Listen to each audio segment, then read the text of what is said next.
Frequency Radio.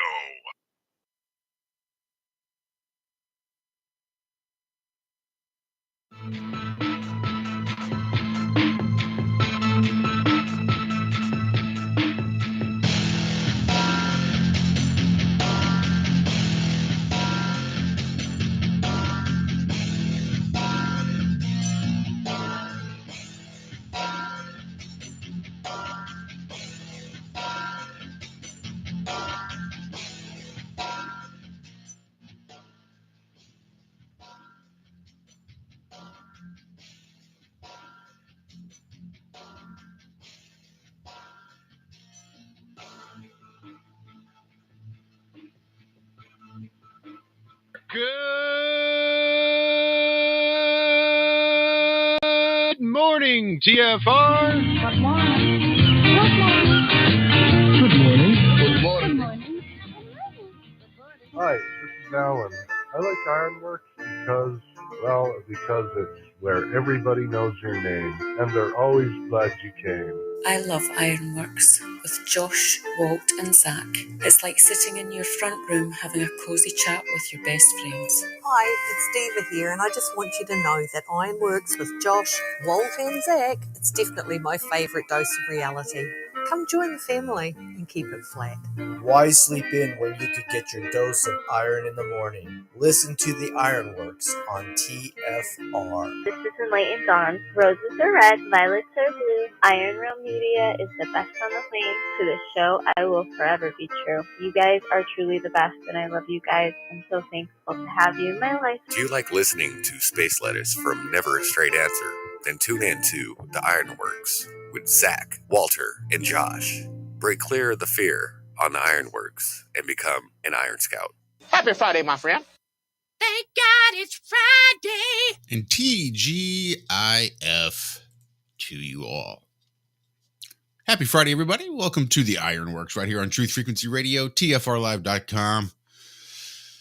And man, is it a Friday. Walter had a bit of a spill on his way to the studio, so he's running just a few minutes behind. He shall be here shortly. So, I guess while he's on his way, I shall recount a tale. Yes, do. Let everybody know, man. This is insane. The week you've had, good Lord. Yeah, it's a good idea. I think you should stay home today, Josh. Yeah. Karma's got it out for me for whatever reason, it seems like. So, as you may or may not know, on Sunday, I had a bit of a heart issue where my heart went into atrial fibrillation, out of rhythm, had to go in and get it taken care of. Whereupon the incompetence basically scared me back home. So I came home, thought, well, I'll just have to get up to see the doctor myself, since I don't trust the hospital enough to make me stay there for a couple days waiting to see a cardiologist. I'll go home, find myself a primary care physician, set up an appointment with the primary care physician to set up a referral for a cardiologist to go see a cardiologist. That's probably going to be a hell of a lot cheaper than staying in the hospital to do it. So I checked myself out of the emergency room against medical advice before they could send me up to a room.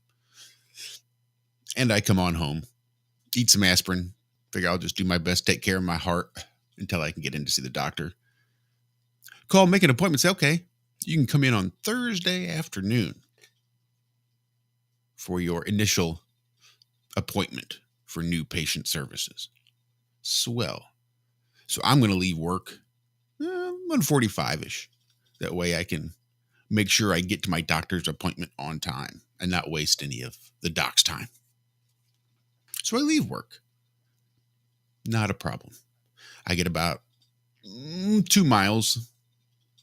Same way I go home. I've been driving this route for 3 freaking years. Pull up to a stoplight, waiting to turn left, 2 left-hand turn lanes.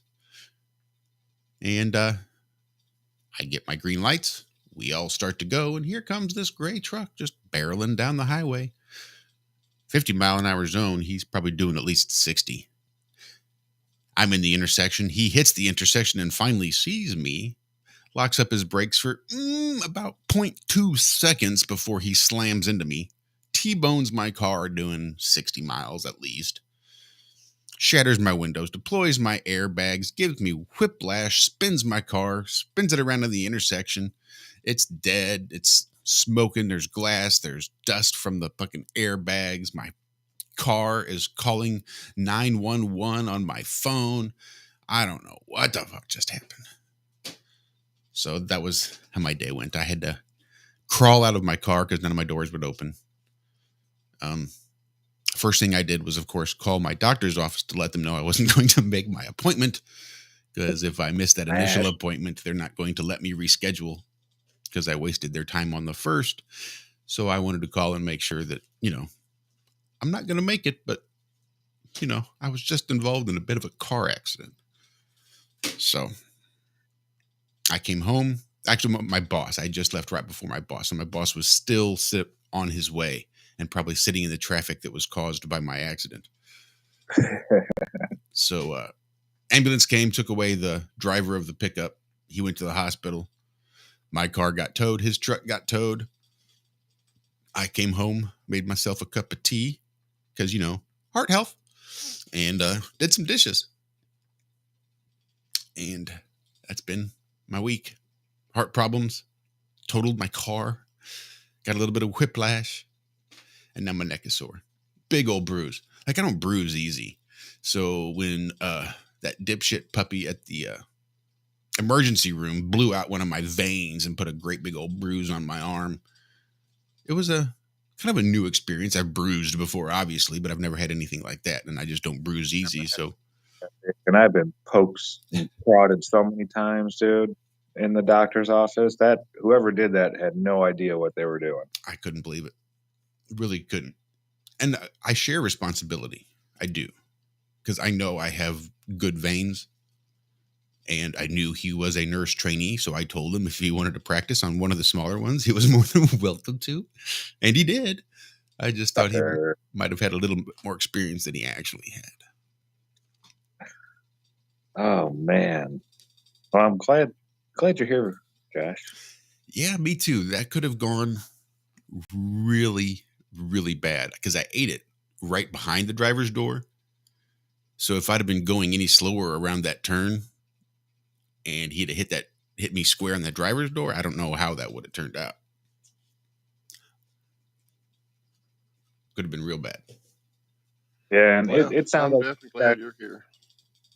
Me too, and you. I'm glad you're here too, Walt. Welcome. Yeah. Good morning.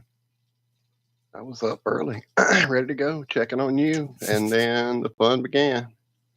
I made a coffee and set it at a certain place to move other things out of the way, and the cats woke up, and we all started greeting each other, and suddenly my coffee is on the floor all over my distortion pedal and my wah pedal. So, yeah, I've been opening, drying components.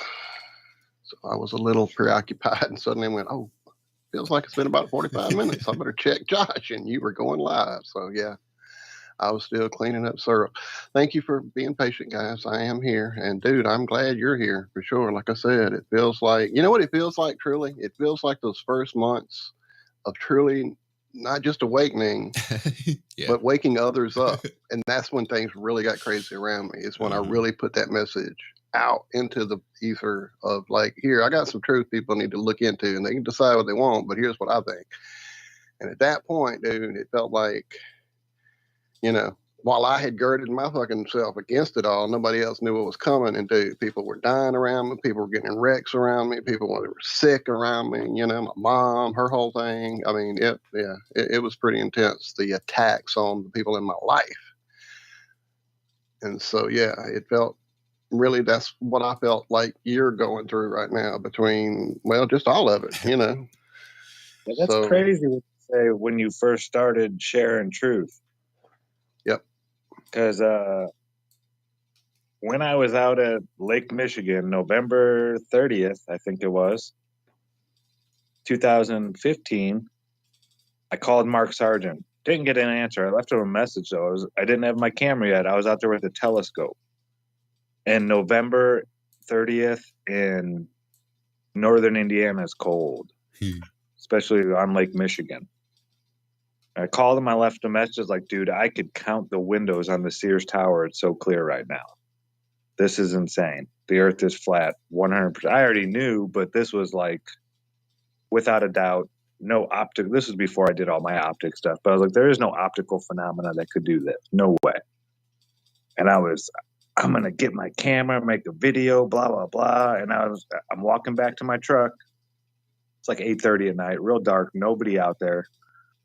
And I see these 3 guys come running up the boardwalk at me, like sprinting. I pulled my knife out. I pulled out my baton. I extended it because I had a tripod. I had a camera. The telescope, the tripod. I had all this stuff, I was like, I can't outrun them. I'm wearing giant Carhartt overalls, a big giant coat.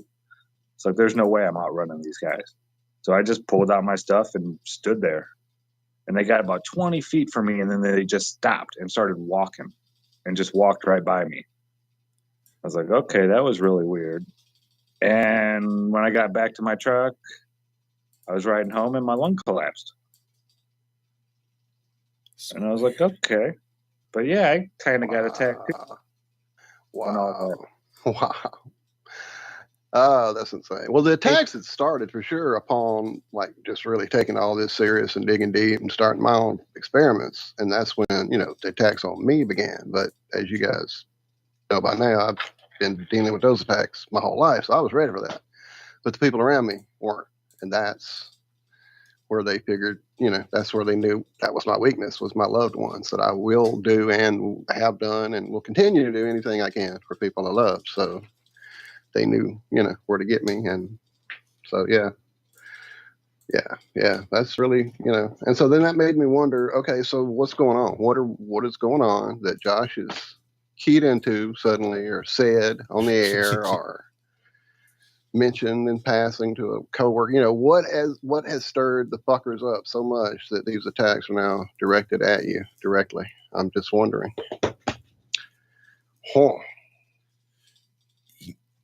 And again, I'm despite my conspiratorial mind, it's not necessarily a conspiracy, but there was just a few strange things. The driver's policy number wasn't copied. The cop didn't copy it down right, copied it off by one number. So I didn't have his right insurance policy number on there. So that took a bit of a hassle getting that situated with his insurance company. He didn't put his phone number on there either. And I don't know that I ever actually, I'm sure I saw the driver at some point because I saw the person getting put into the ambulance, but it didn't register that he was the driver. Like I was in my car for enough time that by the time I got out and got to the side of the road, everybody else was just kind of standing around, milling around. There were cops and buses. It was already sort of going on. Everything was a quick response. So I didn't know who was who and what was what and what the fuck had just happened. I just got out of the fucking car. I didn't know. But they put him in that ambulance and rushed him off maybe 3 minutes after I got out of my car. Like I saw somebody get into the ambulance and I was told that was the driver and the ambulance was gone. Poof. So thought that was kind of strange. I have no phone number for the guy. I never saw the guy. They took the only ambulance and rushed him to the hospital. Nobody checked me out. I mean, I took a pretty good impact, fellas. I mean, I wouldn't have gone to the hospital with him. No. They didn't even offer you a ride in the ambulance? Nope. Didn't ask? I would have had to track them down. Like I would have. Good Lord. I never spoke to one EMT. That's fucked up. No, that's pretty crazy. Because, they want to make that money. They're going to dispatch another one out to you as soon as possible. As soon as they say you need an ambulance, sir, they're looking for that money. So that's kind of crazy. Yeah. So despite my big old bruise on my forearm from dipshit puppy blowing out my vein at the ER, dipshit puppy. Now I got this great big bruise going across my whole left shoulder from the seatbelt, just all red and bruised and rubbed and raw. Is so crazy. What a fucking week. Happy 45th. Yeah, no fucking doubt, dude. But much love to everybody out there in chat. I really appreciate all your support, and I'm not convinced that the love and support that you showed me over the weekend is what helped protect me yesterday. That strange feeling that I was trying to describe to you all, the indescribable feeling that I was trying to describe. I am pretty well convinced that it was that protection and love that you guys have shown me that helped protect me yesterday, because I don't know how the fuck I A, walked away from that yesterday, but B, walked away, came home, drank tea, and did dishes, and still managed to get up at 3 a.m. today to do the show. It was insane. So thanks again, guys. I really appreciate it. Wow. Damn. I love around. Yeah, it's Yep, Chilster Deluxe. That's right. I look like a junkie that fell on my shoulder. That's right. Yeah, pretty apropos. Well, how was your week, Walter? I mean, after that, what can I say? I spilled my coffee. Wah, wah. You know. Let me think. There was something really. Oh yeah, never mind. I mean, it was exciting, but it really wasn't show exciting. It was just something I had been trying to accomplish this week, as far as making a connection with someone who I thought it would be an easy connection to make, and turns out the old electronic world was against me. So I had to struggle to find a phone number, and made that happen. And it could lead to some exciting things, I hope, in the near future. I spoke with Rose, is who I actually spoke with. And being as close as we are, and being that, there's a big old city right there that has not been used to any extent as it should have, considering it's, a pretty popular, or it used to be anyway, pretty popular destination. We definitely talked about making some shit happen, meetup wise, conference wise, whatever. We talked a bit about things happening there in the New Orleans area. Some people that have kind of networked together, if you will. And yeah, it was real exciting. It was like, oh yeah, felt that fire burning again. So yeah, we'll see what happens. That's all I can say. Things are underway. Good deal. That's awesome. Playing with my amp, that's been a big chunk of this last couple of weeks, because it's really it's overwhelming. Yeah, a little bit. It's I've had a Line 6 amp for some years now. It's the one I bought after the wreck to kind of, give me a lot of sounds in a package. I had never had that prior. Well, that's a lie. I had an RP7 that was a floor pedal. That kind of put all that into a floor pedal, and you drove it to an amp. But this was an amp that has all kind of goodies in it, and it's served me well. And I figured in the years since I bought that little modeling amp that things had improved greatly. Have they? And now it requires computers. It's not even able to be done on your phone or any of that like it was for some years. So now I got to hook this thing to a computer and then start tweaking. I saw a lot of comments before getting it that it is a practice killer. I get it. Definitely. The hours I spend trying to find a sound before I ever play a meaningful piece of music it's definitely a practice killer. Sounds great. Lots of pretty sounds coming out of it. Lots of potential once I really understand what I have here, because there's a whole panel on the back with loops and outs and ins. Apparently I can use the amp as a speaker if I had another amp to head power it or whatever. It's a lot going on. Way too much for me to be playing around in my bedroom is essentially what I have here. So that's been a huge chunk of me not being on the games, as you guys who play with me have noticed. And geeking out. Gear acquisition syndrome is real. Thank you very much. And how about you, Zachary? It wasn't a bad week. I've been I'm writing out a new video.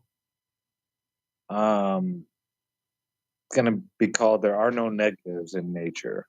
I did a short little live stream when I was talking about there's no negative energy. There's no, electrons.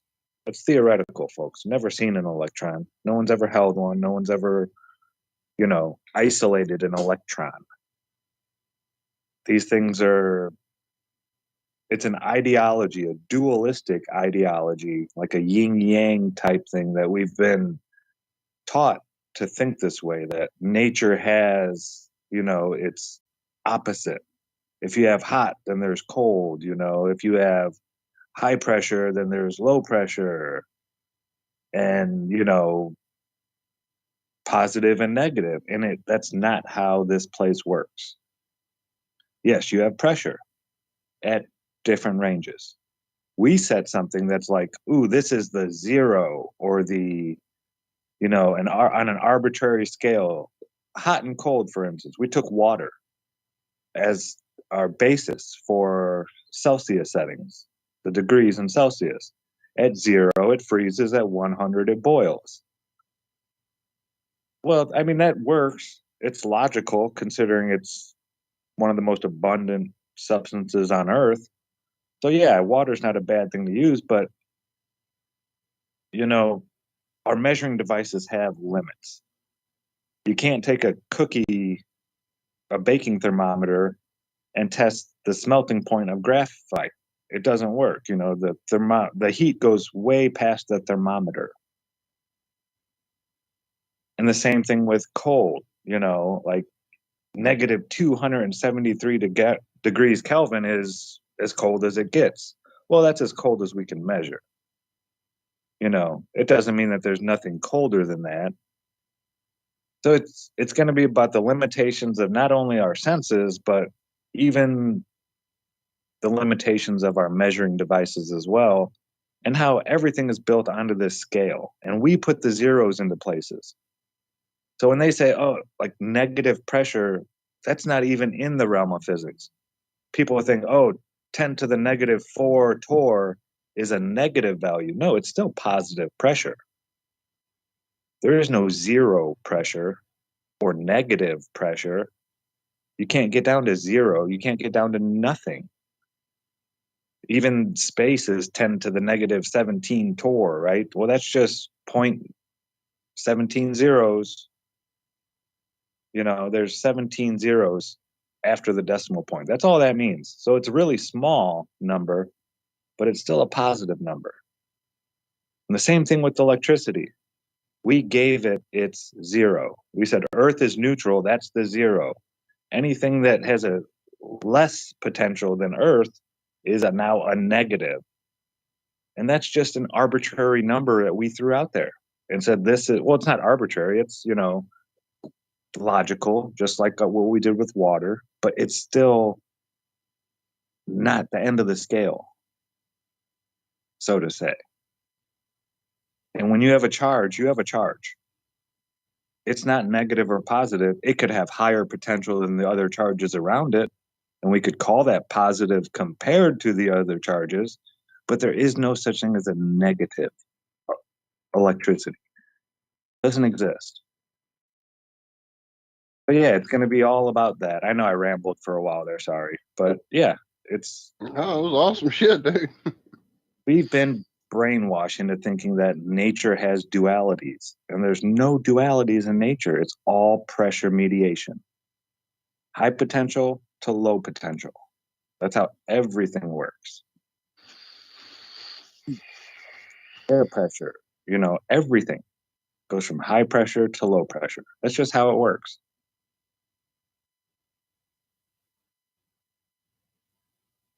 Yeah. So that's what I'm working. I'm just grappling with different things with this idea. I'm excited. You definitely are opening some new avenues. You were actually discussed yesterday evening with my buddy Jason, J-Rob there on Facebook, who probably messaged you and you didn't know who the hell it was. He said he was sending you a message, but he didn't think you knew who he was. So he'll into some electrical stuff there. He was asking you a question or two, maybe some astrology as well. I'm not sure, but yeah. Constantly breaking my brain, Zachary. Thank you. Oh, yeah, my pleasure, Walter. But yeah, it's not going to be out for probably a few weeks, maybe a month. I'm going to take some time and really make sure all the T's are crossed and the I's are dotted. I'll have a few people, read it and give me their ideas and probably change it up. And yeah, it'll be a group effort for sure. But yeah, I just want to get that idea out there to people, because this whole idea that there's, the yin yang, I think that's more spiritually. That's not like nature. Nature is very simple. It's very basic. And I think we complicate it and convolute it so much that it becomes difficult to comprehend. We do that, not nature. So yeah, it's just a different way of looking at things. And I think it'll make a lot more sense to people once they wrap their head around it.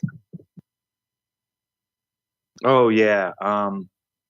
Got some bad news this week as well. Yeah, thank you for getting me that. I was. During the break, that'd be great. You guys, Doc Michael passed away.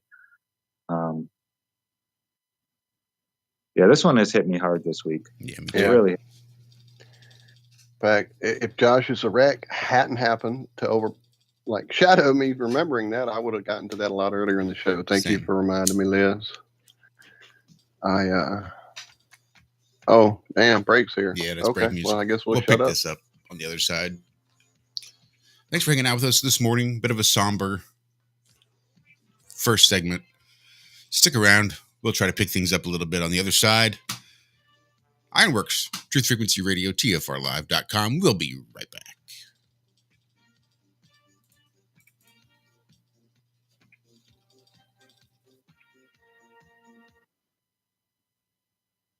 There are folks that you emulate. There are folks that you idolize. There are folks that you want to be, and you ask yourself constantly, how did they get there? Why are they there? Oh, they got so famous, and you see haters, and you're sometimes a hater, and you marvel at them.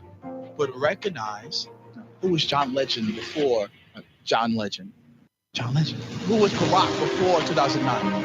Barack. Right? He was still the same person, so to speak. So understand, those people that you see that are up there just made a shift in their way of thinking about themselves that elevated them to the position that you see them in. Instead of idolizing or hating on someone or wondering how did they get there, start looking at yourself and say, I can be there. I'm here, but what do I have to change to be there? So who are you? Who are you? Who are you? Who are you? What thread was sewn to design the fabric that is you? The reviews for Extendivite are amazing. Here are some from Amazon. By Christine. Great for heart palpitations. By Anne. Before I started using this product, every afternoon, my ankles and my hands would be swollen. That doesn't happen anymore. So if that part of their advertising is true, I have to assume that the rest of it is also.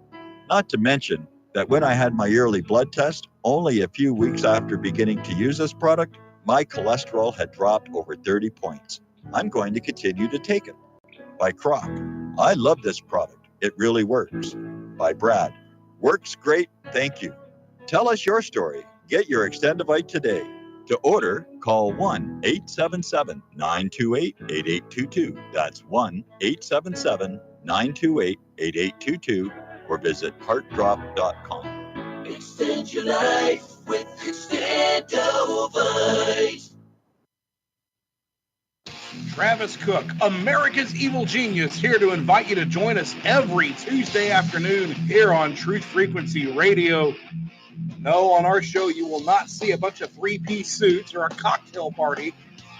And you certainly won't see a bunch of inside the Beltway banter. But you will see eye-gouging, crotch-kicking, no-holds-barred political discussion, the likes of which you won't see anywhere else in media. America's Evil Genius. We come to you every Tuesday from the outskirts of war-torn St. Louis, Missouri, where there's always a good race rider sex scandal just around the corner. Join us every Tuesday, 3 p.m. Eastern, 2 p.m. Central, and noon on the left coast right here on TFRlive.com. America's Evil Genius, Travis Cook, on TruthFrequencyRadio.com.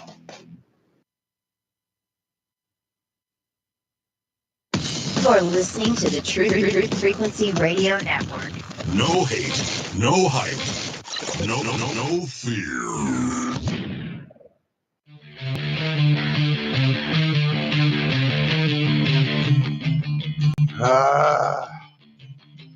One day, I promise. One day.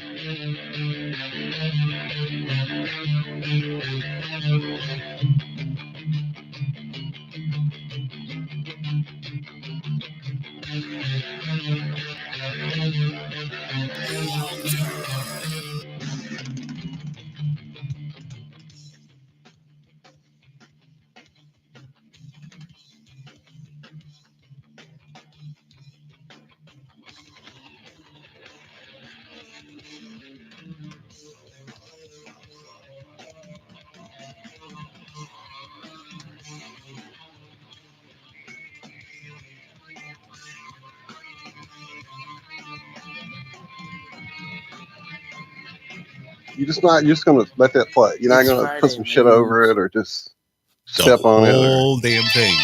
Just gonna let it go. About to pull the album out. Do you know? I literally was looking through my CD case in the car yesterday and saw like 3 of those people's records, and I was like, I could pull those out and put them in the cases and stick them on the shelf, and I could have room for stuff I want to listen to here in this case. And that's such an astounding place for me to be in my life right now. Anyway, let's move on. Welcome back. We're here. We were talking about our buddy Doc Michael having passed before the break. I don't know any more details, guys. I saw people asking how. Don't know. I kind of went to, which I never, as you all probably know, never am on Facebook. But when I saw that message, I went to, I think it was Karen, had pictures of him and her, and maybe Daryl had a picture of him with him. And, a lot of people missing him and loving him, but I have yet to find that detail. I know we had mentioned him to ourselves maybe about 2 weeks back, week and a half ago even. If that might have been just last week. Maybe it was last week, but we were speaking about, just our lack of knowledge on crypto and how he had been trying to get us into it. And we'd done a few things with him, but really never understood it and wanted to get with him again to have some more details explained, and realized, well, damn, it's been a minute since he's been in chat now that we are talking about him. And so that kind of shows you, keep up with your people. It's a big world. We've made it bigger by connecting up with this fucking electronic device we're sitting in front of right now, but we've done that, damn it, and those connections are there and they're real. And unfortunately, it requires some energy on our part to keep them and to keep them open, the communication lines, all those things, you never know. Look at Josh, what's happened to him this last week. 2 events where he could have just been gone from us. And while I spend a great part of my weeks hanging out with Josh here on this computer, if something had happened to Josh and I hadn't got to put my arms around him yet, that would have been an immensely horrible thing to have happen. So keep your loved ones close as you can and do everything you can to keep their energy connected to yours. Those tendrils are strong, but these fuckers are doing everything they can to sever them. So, all right, I'll stop ranting now, damn it.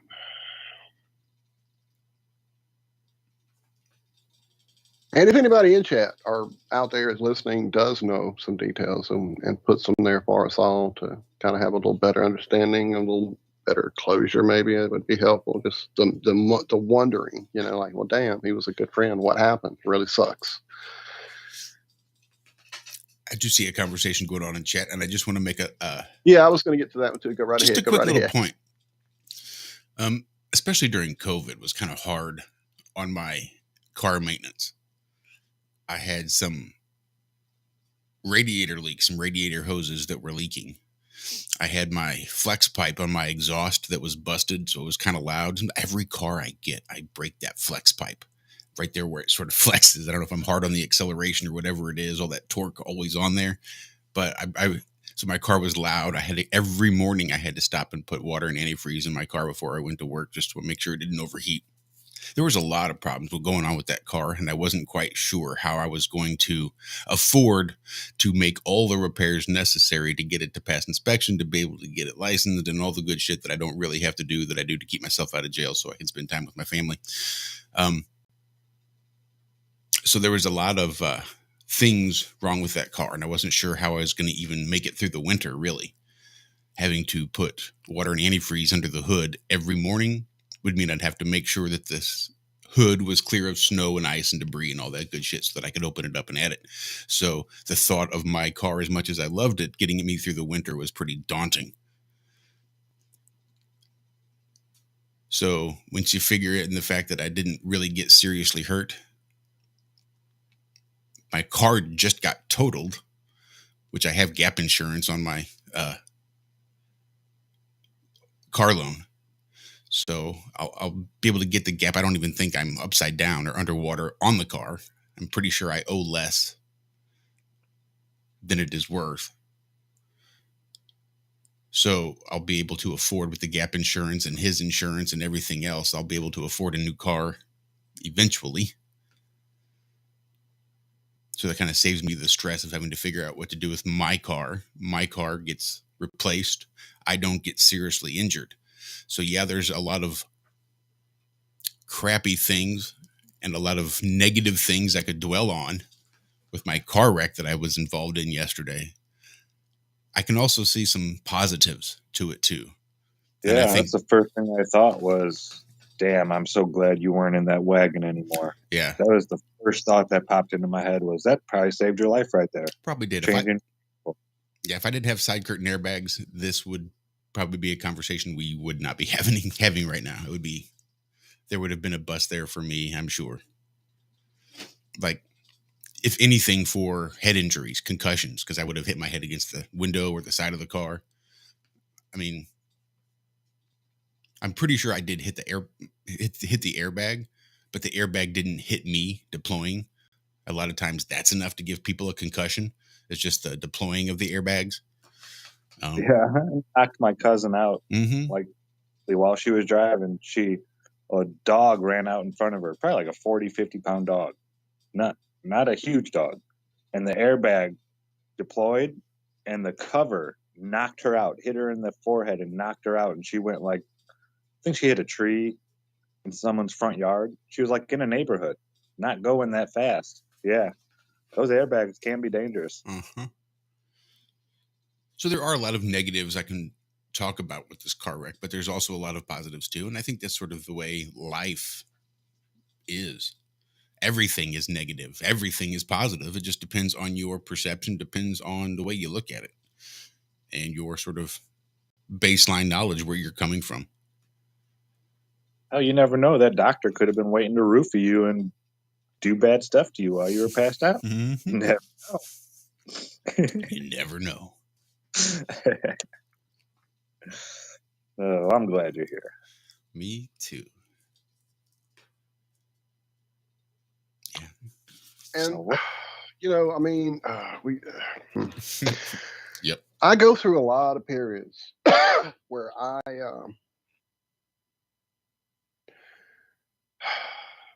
don't even know how to approach this and not sound, I don't know, God damn it. Okay, so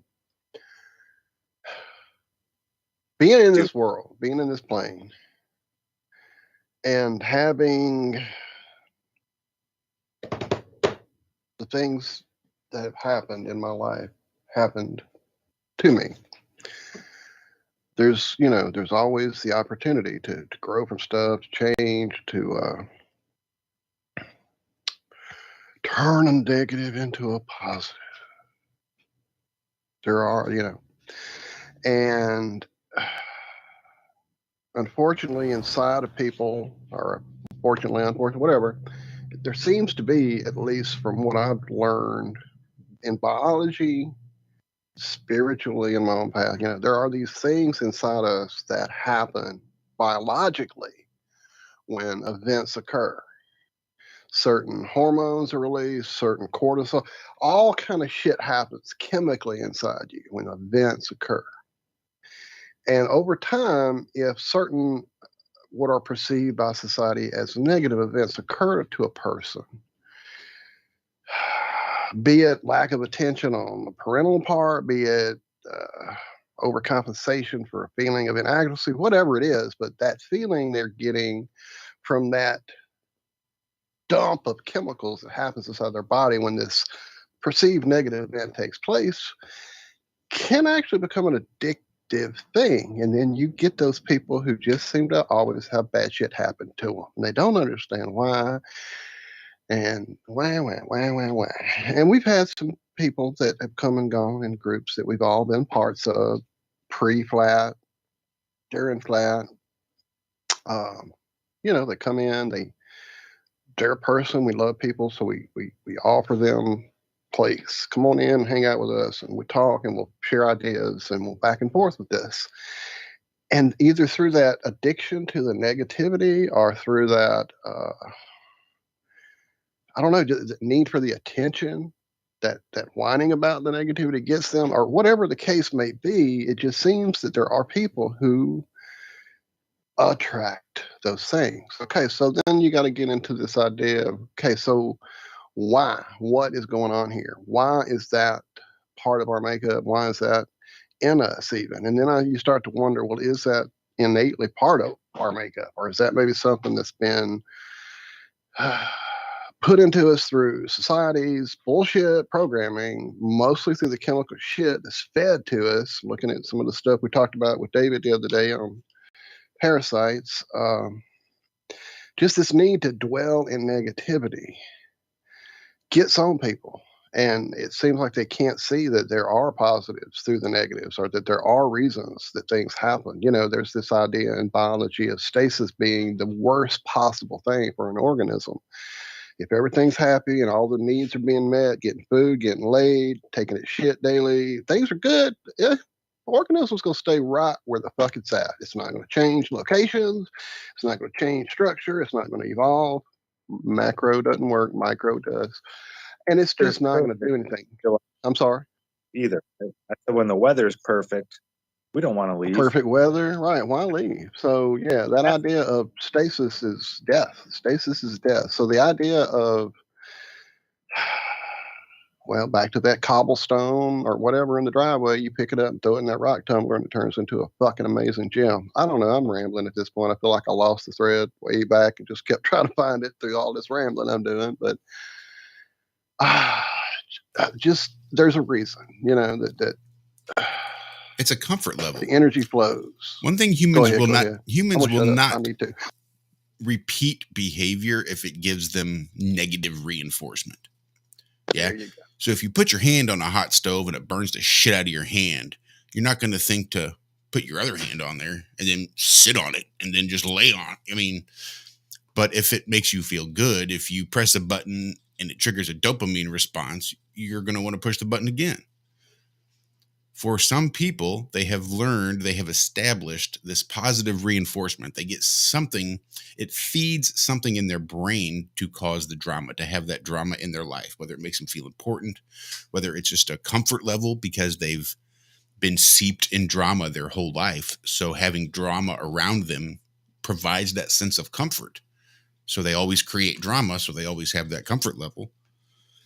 Or if it's the dopamine response of trying to save people or fix people or whatever it is, there's a positive reinforcement that people get from these negative situations. Otherwise, they would remove themselves from the negative situation, like a hot stove. If like the Stockholm syndrome. Kind of, yeah. They feel like that is normality. Mm-hmm. It's normal for, dad to come home and beat us children and beat on mom. So when I grow up, I'm going to find me a man that beats on me and beats on my children. And it's probably not even that conscious of a thought. No, it's not conscious at all. It's totally subconscious. You wouldn't willingly, consciously make that decision. But subconsciously, that's normal. That's how normal is. And we all want to be normal, right? Yeah, it's that that level of comfort you get. Not because it's not traumatic. It's because it's, what's the word? It's known. It's, oh, what's the word? It's brain fart, too early. But yeah, it's how you're used to it being. It's comfortable. Mm-hmm. May not be great, but you're used to it. Familiar. Yeah, familiar. There you go. Thank you. Yeah, you know the outcome. You know? Yeah, he's going to beat me now, but then he's going to apologize and start kissing me and things will get better and blah, blah, you know? It's, yeah, subconsciously, you just put it in your mind that, oh, yeah, this is just, it's normal. This is okay. This is how it's supposed to be. And yeah, I wonder what things I do like that subconsciously. Mm-hmm. You know? I wonder what would happen if I recorded myself for 24 hours for like a week and then went back and watched it, what I would find and just be totally shocked about. Yeah, because subconsciously we do things. We don't even really know we're doing it. But we still do these things, make these decisions, these choices, even physical acts. You may not really know that you're doing it. Like a tick almost. It just happens. And for me, that's been one of the easiest ways I've cut back on my smoking is smoking consciously and not just subconsciously smoking, because I've smoked for so long that a situation arises, I can have a cigarette lit in my mouth before I realize it. It's like, it's just, everything is just so automatic with it. And I could just sit there, look at my phone, have a conversation, do what? Just smoking on my cigarette, doing my thing, just smoking. And before I know it, my whole cigarette's gone. And I realized I didn't even want the whole damn cigarette. I usually only want half a cigarette. So if I stop and consciously focus on my smoking half a cigarette, thinking, okay, I'm going to smoke as much as I want, and then I'm going to put it out and stop and come back to it later, I usually only end up smoking half a cigarette. But it's when I stop thinking about my smoking, I'll just stand there and puff on it and not even think, and I get sidetracked. And like I said, I'm watching YouTube videos, just sitting there puffing away, not even thinking about it. Yep. Oh yeah, I know that thought. That feeling. You look up, it's like, holy shit! I smoked that whole cigarette. It's gone. Gone. I didn't want to smoke that whole thing. I don't. You're been to the point where you actually put it out and then look for it, like because you're not paying it. Like it's a subconscious thing. You've done it so many times. It's not like you have to consciously think about it. It's just muscle memory. Hand goes over here. You know, you don't even think about it. You've done it so many times. Yeah. Yep. One of the best things I've done is start to consciously smoke my cigarettes instead of subconsciously smoking them. It's a good start. Definitely a good start to be conscious about your smoking habits and actions. Yeah, actions in general. I think, like you said, that's really just going to make a huge difference. Well, yeah, because now that you apply it to one action, you'll probably start applying it to all types of different actions. Like, hey, let me see what I'm actually doing here consciously.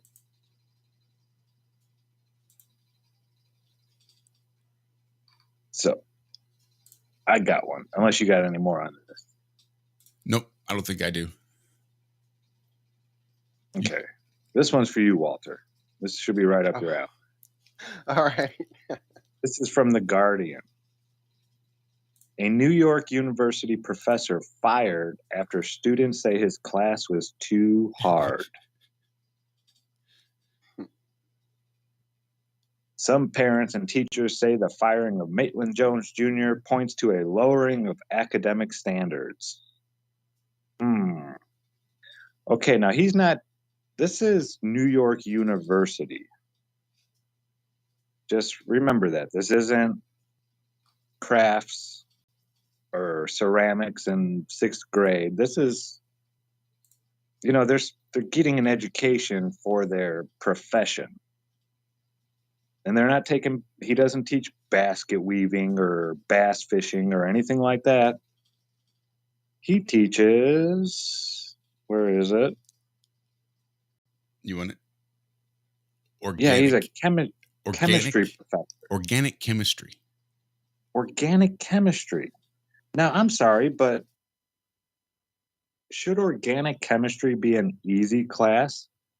Absolutely, man. These Just are swirl you some enzymes around and extract those DNA strands easily. Why these are not? pre-med students. Dissect that pig's liver and pull them out. Why not? Go for it. You got a knife in your pocket. Pre-med students want to just sort of skip through. I just can't. We don't need to know. We don't need this organic stuff. chemistry. I mean, can't you just push us It's through? on my phone. I just got to Google it. Right. I sat with a fucking doctor while he Googled my symptoms, and I'm never going back to a doctor again. Yeah. Here's a quote from Stephanie Lee. She is a professor who signed the letter as well. This is what she said in a tweet. We're all on the same side of wanting students to succeed, but we are using misaligned and in many cases flawed metrics to evaluate success.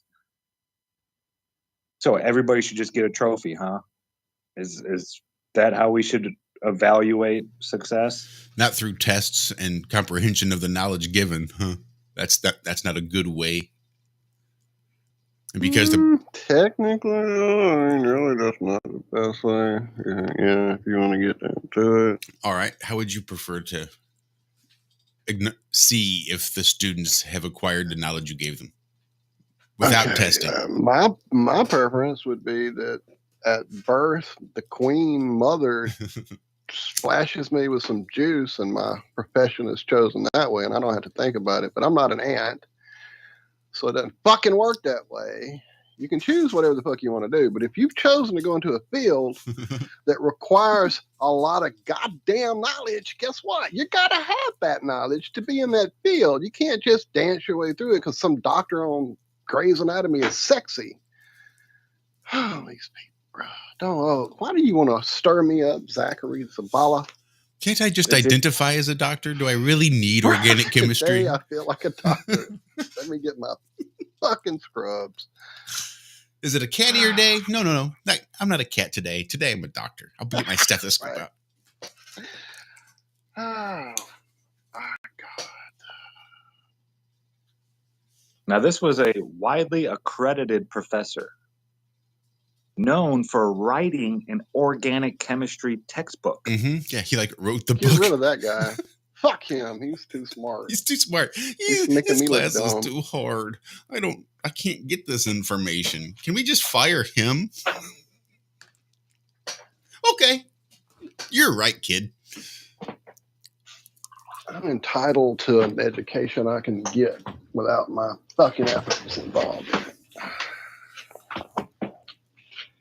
So yeah, maybe look at I mean, and this guy isn't like a new teacher either. He's 84. He's been doing this a long time. We have been time for him to retire. I'm saying. Imagine all the students that did pass his class. They're like, what the fuck? These little bitches can't do anything. Study or shut the fuck up. Yeah, isn't this how we weed out? This is why we don't have 50 million doctors in the United States. I think this is exactly, yes. They almost design classes like this to weed people out. Yes. To find out who wants it bad enough or whatever. Who has the brains to hold all this information so you don't kill people? I mean, you're not studying to become a lawn care technician.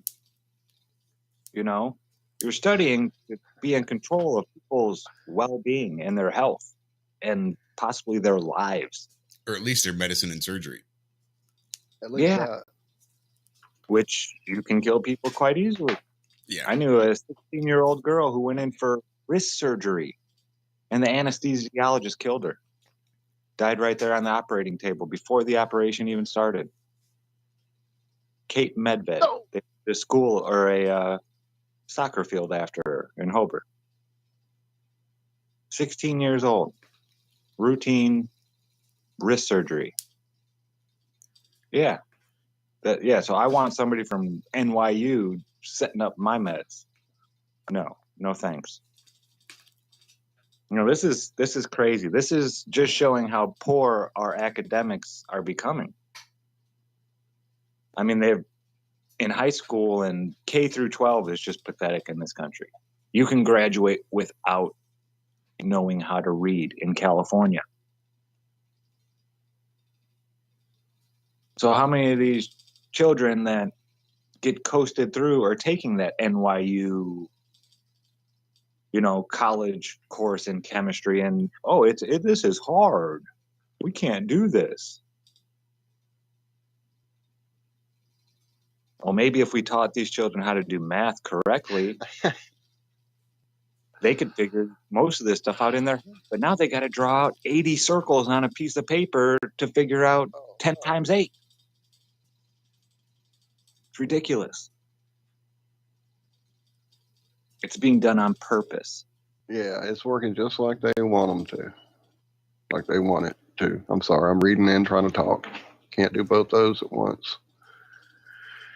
We are just in the second half of the first half here.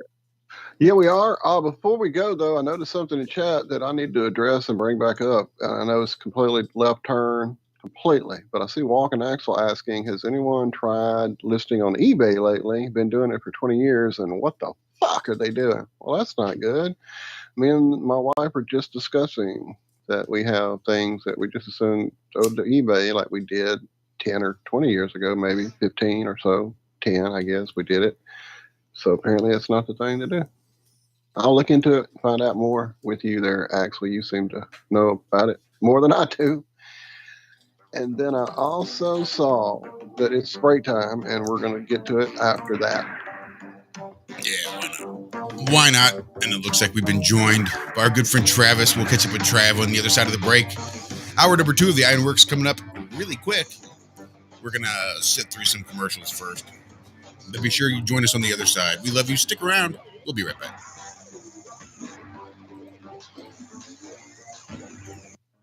Hi, my name is Ella, and I'm 10 years old. I'm one of the millions of children born to parents suffering from the sheeple virus. Symptoms include the inability to think for oneself, the attention span of a goldfish, and a strong belief in government and the mainstream media. It is estimated that 1 out of every 2 children are being raised by parents infected with the sheeple virus. But there is a cure. For as little as 19 cents per day, you can become a TFR supporter and help children like me get their daily dose of truth. Together, we will make sure every child has protection from deception.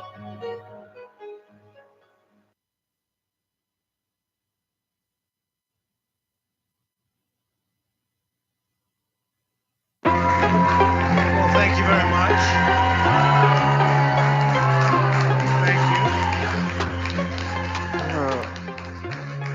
Shoot my face off. Shoot my face This is a off. fraud. This is an embarrassment. This is a major Shoot my cheat. face This is a off. major Shoot cheat. my face This is off. a fraud. This is an embarrassment. Here, We shoot my fucking face off. We were winning everything, and all of a sudden it was just called off.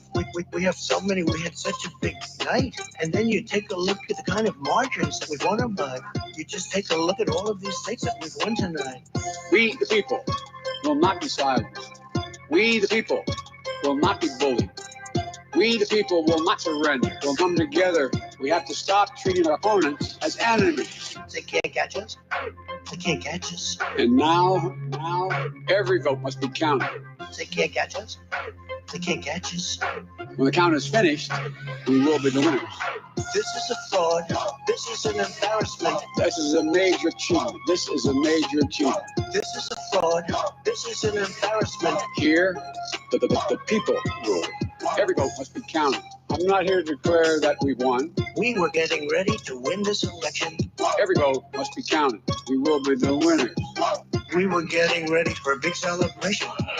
It'll be time for us to do what we've always done.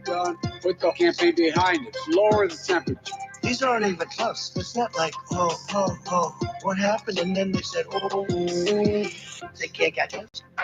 They can't catch us. And now, every vote must be counted. They can't catch us. They can't catch us. When the count is finished, we will be the winners. This is a fraud. This is an embarrassment. No one's going to take our democracy away from us. This is a fraud. This is an embarrassment. Yep. Wherever you are, make it TFR. Frequency Radio.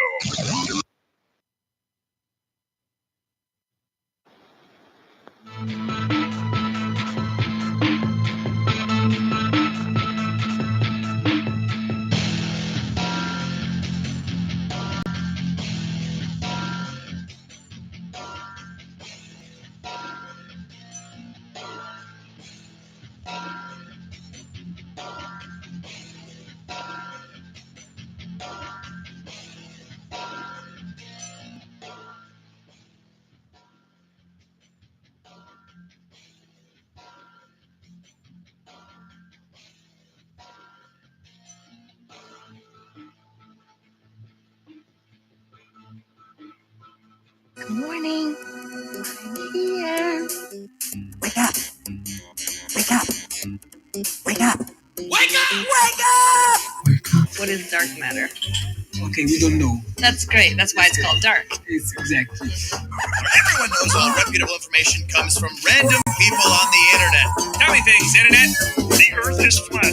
It's like school in your hand. Okay, dark matter is something we do not know what it is. We believe the dark matter is there, but we have never detected it. Well, what I'm afraid of course, is that there is no dark matter out there. There was one? There is no dark matter out there. We need to think really hard. Well, pitter patter, let's get at her. Hi, this is Alan. Because it's where everybody knows your name, and they're always glad you came. I love Ironworx with Josh, Walt and Zack. It's like sitting in your front room having a cosy chat with your best friends. Hi, it's Diva here, and I just want you to know that Ironworx with Josh, Walt and Zack, it's definitely my favourite dose of reality. Come join the family and keep it flat. Why sleep in when you could get your dose of iron in the morning? Listen to the Ironworx on TFR. This is Enlightened Dawn. Roses are red, violets are blue. Iron Realm Media is the best on the plane. To this show, I will forever be true. You guys are truly the best, and I love you guys. I'm so thankful to have you in my life. Do you like listening to space letters from Never a Straight Answer? Then tune in to The Ironworks with Zack, Walter, and Josh. Break clear of the fear on the Ironworks and become an Iron Scout. Happy birthday to you. Happy birthday to you. Happy birthday, dear Joshua. Happy birthday to you. Which way do I swipe? Left or right? Damn it, I like it. That was hilarious. Oh, what's going on, Chris? Hello, what ho? What's up, Trav? Man, I was smiling that entire time. Not because that was the sultry sound of my own voice, but just because it's so fucking funny. That is good shit. Yep. That was epic. Speaking of which, sorry, go ahead. I was trying my best not to picture you like dressed like Marilyn Monroe with a blonde wig on. Oh, that's all I could see. That's all I could see. Yeah, with the little beauty spot on my cheek. Yeah. But no, what's funny is my dispatcher, it's her birthday today, so I got to do that after I get off the phone. After I get off the call with you guys, I got to send her I do that whenever a birthday comes up and I've got your phone number. You can have that very own. So if you want that on your birthday coming up, just text me your number and I will be your very own birthday gram. Birthday gram. There you go. Birthday gram. Yep, Liz says that was funny and creepy. You were the first one, Zach. You were the first one, and I made a video for you even. Yeah, I remember. I remember watching it, dude. Yeah. That cracks me up. I feel honored now. Yeah. As well you should. So what's going on, Trav? How's the roads today? It's I'm up in New York. I'm on my way to just outside of Syracuse, and it's a bit foggy. It's a bit dense in the air this morning, so got to keep a lookout, keep sharp. But yeah, the week's winding down. It takes me all weekend to recuperate from this week, and then I got to go back to work again. And it's just like I'm just never reset.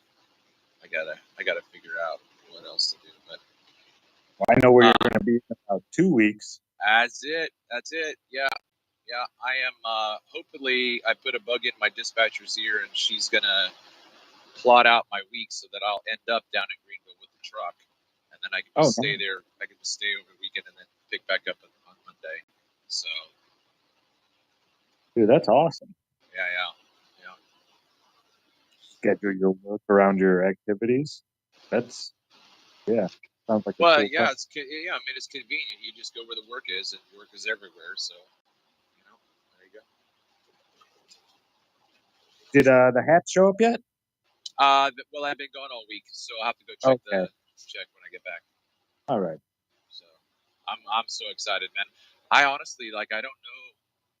I have no idea where I lost my Zabala. That's what I call her. I call her my Zabala. So I'm gonna have to name Z2 and Z3. You know that mean? My last name actually means a flat plane. Shut up. Yep. Wow. Yep. It's from what's that place in Italy where all those RH No, you're wrong, dude. It's Zabala. They're talking about it being a ball, dude. You got it totally backwards. Zabala. Oh, Cammie, when she went and researching it, she told me where it was from. The Basque region of Italy. Maybe? I don't know. All right. But yeah, she said my name actually translates to from a flat plane or a flat plane, something like that. Yeah, it blew my mind. I had no idea. That's awesome, dude. That's really, really interesting. You know what's funny is I was talking to somebody else on another channel, and he was bringing up the meanings of names, and he was talking about the zodiac and how your birth month and energy and matches up and personality. And something he said, who's like, yeah, your name actually will fit your personality. And I'm like, really? So I know what my name means already, but I'm a truck driver, right? So I travel, and very often I'll have to make a decision as to which way to go. One of the Old English words for travel is to traverse. Yeah. Well, Travis is just a white boy, sloppy way, lazy way of saying traverse. Travis, traverse. So my name, if you look it up in a baby name, is At the Crossroads. So it has a connotation of traveling and being on the road. Isn't that weird? That is weird. Right? Yeah. Wild, man. That's crazy, brother. Well, look, I knew I had actually, when you told me that the other day, I had looked it up, and I forgot to add this for you there, Zach. A variant of Zabala is a Basque word. That's right. Those people, the Basque, those weird, not quite the same as the rest of us, lived long, have all that bloodline thing going on. So you might have some of that in you, and that might be that whole different vibe and the demon box and all that. It means Antura or wit and is a name from Vizcaya and traced to a knight Lope Zavala who accompanied the king, blah, blah, blah, blah, blah. But yeah, it definitely is It refers to a grove of evergreen oaks and also has the meaning of flat plain. That's pretty awesome, brother. You were destined. Yeah, Spain, not Italy, Spain. The Basque region of Spain, I believe. Right on the French French-Spain border, somewhere right around there. I've known too many Spaniards.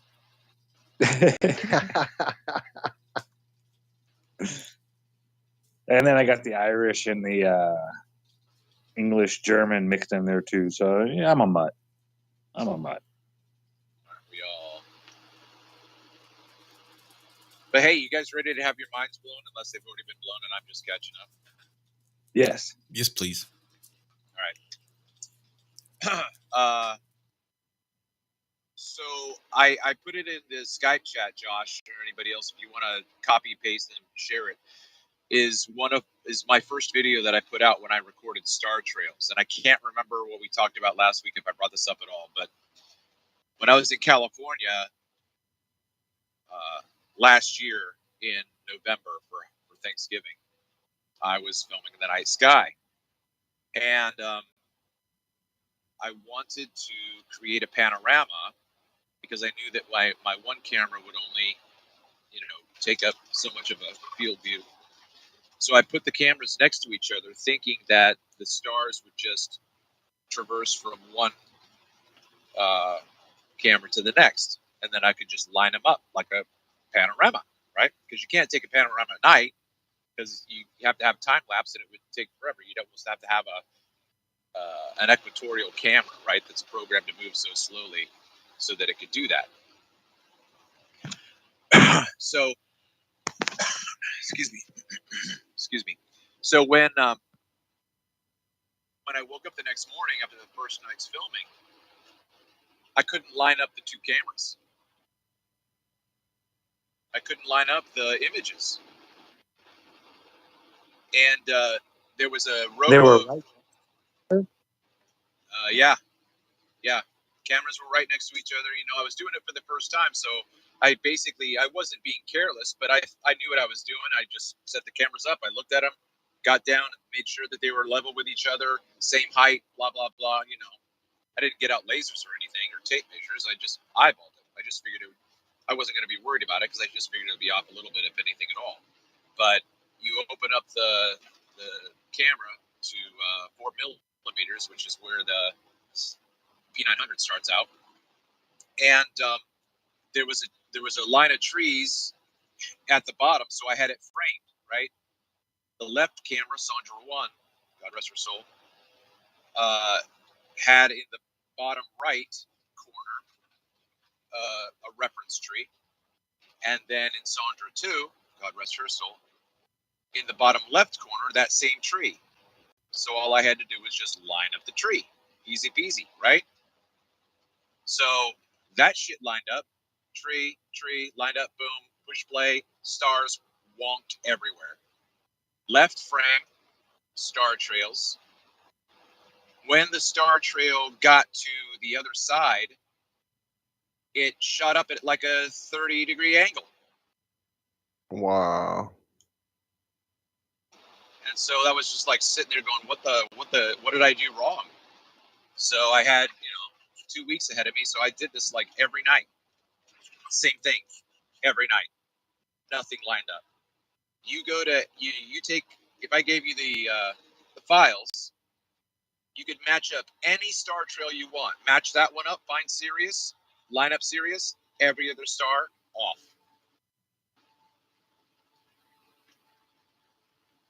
Nothing matches. So that got me scratching my head the whole time. Like I'm looking at the sky. Go ahead. Somebody want to say something? No, I just said that's crazy. Well, yeah, right. So I've got a playlist. If you go to that video that I sent you, and you go to the description, it should tell you what playlist it's in. And it's the first video in my By Orion's Belt. Like, great Scott, By Orion's Belt! That's the idea. So I learned a lot, right? Had no idea that Orion rode the river of the celestial equator. No idea. Had no idea that's what that's. I loved looking at Orion all my life. I would always find Orion, always find Ursa Major. Easiest two constellations for me to find, right? No problem. I never knew that Orion was the buffer between the two celestial rotations, northern and southern. It's wild, isn't it? How it's like perfect. So you have to think of that space between the two rotations almost like a meniscus, because it's a space between. It's not a perfect gear, because Orion doesn't have a rotation. Orion has a path that is more linear,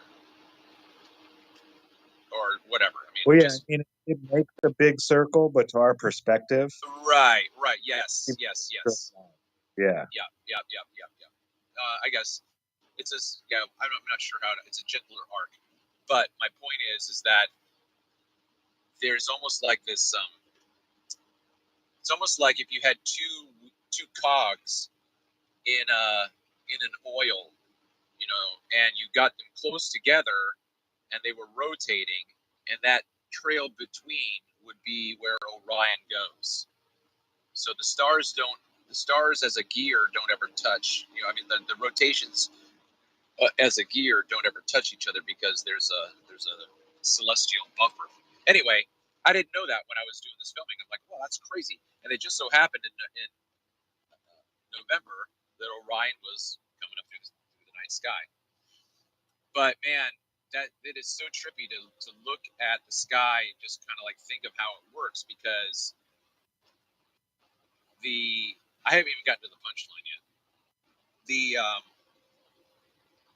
The sky, when you watch it with your naked eye, moves in uniformity. You can't see with your naked eye the southern rotation, but it's there. You can't see the northern rotation. It's there. They are not the result of a rotating, spinning ball. The celestial spin, the southern rotation, the northern rotation, is not the effect of being on a spinning ball. But you can't see those things unless you map it, right? Unless you're going to map the sky. If you map the sky, you will map concentric circles to the I'll just call it the axis. I won't call it the pole. Okay. So then you have convergence and divergence, right? Where you've got the southern rotation and the northern rotation coming together closely at the celestial equator. So they come close and then move apart. They approach and then egress. I mean, it's a clear demonstration of divergence and convergence. But that's not the punchline. So we're told that because we're on the surface of a physical spinning ball, that at the equator, you get that effect. But what they don't tell you, and if you're not thinking, is that if you moved to another latitude, you get a brand new set of rotations with a brand new celestial equator. Because that's how things work in our world. Yeah, that's your what is it? The dome of vision. I realized this when I was doing my star trail stuff. I could take a star trail straight up above my head, 90 degrees pointing straight up, and the stars where I was pointing at were moving straight. And then every star to the south of that was curving one way, and every star to the north was curving the other way. But if you change that angle and go in a little bit, those stars now start to appear like they're curving. It's all about your perspective. So, and how you'd have your dome of vision, and right over the top of you, wherever you are, if you're recording those stars, they're going to look like they're going straight because they are covering such a big path. Yeah, I hadn't done that yet, so that'll be interesting to add that to it. But I was so fixated on trying to understand why the sky wasn't matching up when my cameras were right next to each other. But Yeah, that's crazy. yeah, so it just made me start thinking about it, right? So again, if you haven't ever thought about it, the reality is that every latitude should have its own equatorial celestial equator so then if you moved into the northern hemisphere, so to speak, then the southern hemisphere ought to follow you and get bigger and bigger, and the northern should get smaller and smaller.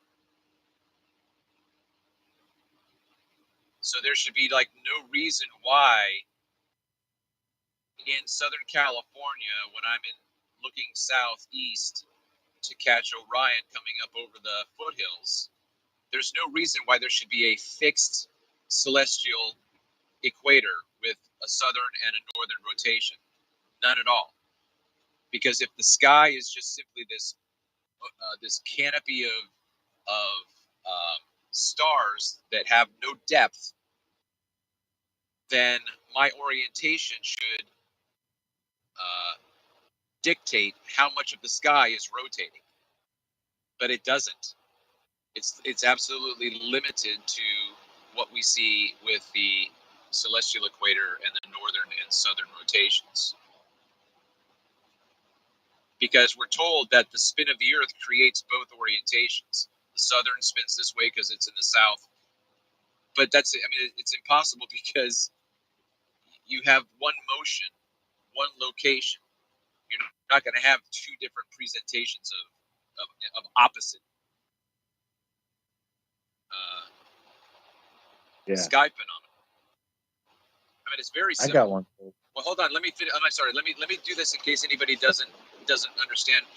So the way that I think that it helps make sense is, let's say you're standing on the beach for the first time or whatever, or you never noticed this before. You're like, wow, look, the sun's got it's right to my feet. The sun's reflection's coming right to my feet. Hey, honey, look at this. And then I walk away from the beach and walk up the beach, and I'm not paying attention, and I look back to go see that reflection again, right? I look back to see that reflection. Zach, am I going to see that reflection if I look back to where I was? No. Yes, I am. Of course I am. What are you, silly? That's exactly what they tell us about the sky, right? That's what the celestial equator does. Sits there right where I was before, just waiting for me to look back at it. Absolutely not. You're right. That sun is going to follow me every step of the way. I'm never going to see it in a different latitude, but that's the way the sky should work as well with the stars.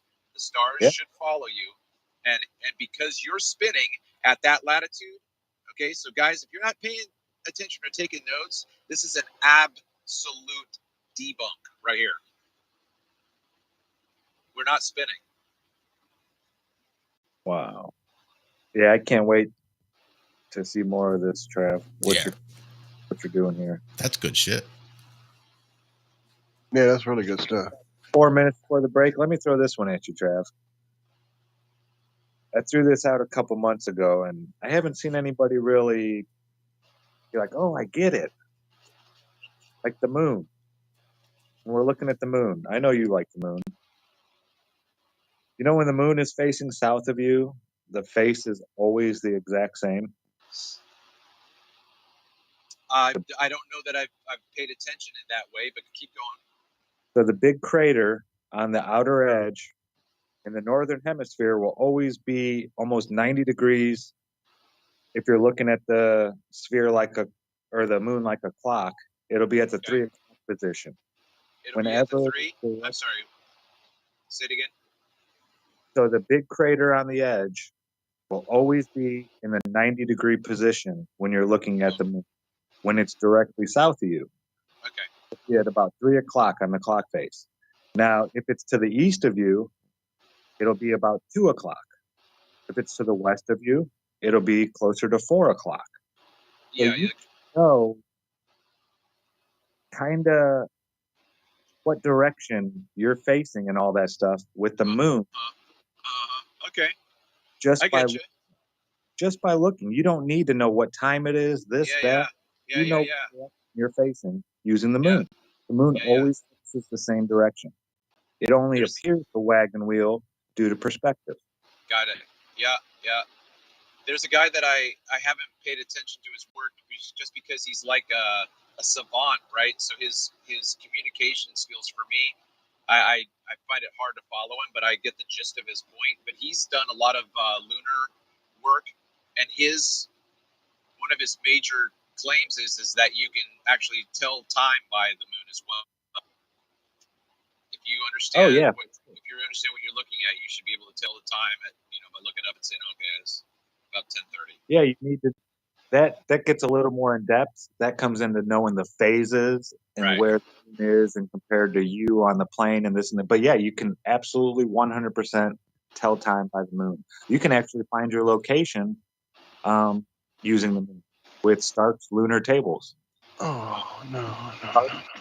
Yeah, you can find. Yeah, the moon is amazing. It really is. Thank you so much. So I went to a moon map saying to get the name of it. It's Oceanus Procularum, the big one you're talking about. Ocean of Storms is the name of it. And it got to me thinking, like, I've looked at it before, but I can't remember the date and all that. When we started calling these things oceans, the old astronomers thought they were bodies of water on the moon, all that crap. But I just wanted to get a date. Before I could even get to that, before I could find the date, this is what I get off Wikipedia. The lunar Maria or mares are large, dark, basaltic plains on Earth's moon, formed by ancient asteroid impacts on the far side of the moon that triggered volcanic activity on the opposite or near side. What? You know what they're doing? You know what they're doing is... What? Yeah. But you know what? Somebody's done work on this. I'm sure you guys have seen it. You know what the dead geyser... They changed it. I mean, yeah, go. I'm sorry. I'm just blown away. Go. Well, yeah, but so you guys know what a dead geyser looks like, right? There you go. Break music. Hold on to the dead geyser. Yeah, I know what you're going to. Yeah. And that brings us to the fourth and final segment here of the Ironworks. Right here, truthfrequencyradio.com, TFRlive.com. We've still got one more. We'll be right back.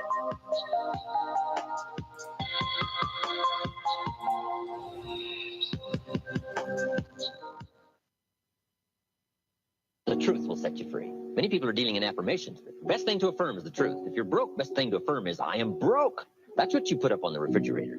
It's the truth that sets you free. Right? When you're shaving in the morning, gentlemen, if you're broke, you just put that up there. I'm broke. There's nothing better to set you free than the awesome facts, the truth. So deal in truth. Affirmation without discipline leads to delusion. And the discipline and the accuracy of knowing your situation. You say, well, that's a bit negative. You've got to deal somewhat in negativity. You've got something fairly wrong with your heart. It looks like you're going to need a major operation. How many x-rays do you want them to take to find out what's really wrong? Somebody says, oh, just take one and see if we catch it. You say, no, not my heart. How many x-rays do you want them to take? It's kind of a negative subject, taking x-rays. How many? As many as it takes to find the full extent of the facts called the negative problem. So best to state the truth. Now we can deal with truth. Now we can deal with the problem if we accurately state it. Hey everyone, it's Chris Gio, founder of Truth Frequency Radio and host of Beyond the Veil. The mainstream media and establishment are running scared right now, and they've prominently featured truthfrequencyradio.com as number 89 on the federal government's hit list, also known as the fake news list, which is essentially a list of sites slated for censorship on Facebook, YouTube, Google, and other social media. Now is the time for you to get involved. Share your favorite TFR shows far and wide on forums and social media. Tell your friends and family about your favorite shows. If you're a business owner, get in touch with us to feature your product or service right here on TFR. And if you haven't done so already, become a TFR supporter now and get unlimited commercial-free downloads in high quality. Visit truthfrequencyradio.com/sign-up. Thank you for making TFR the leader in independent and uncensored talk radio. Truth Frequency Radio, your protection from deception.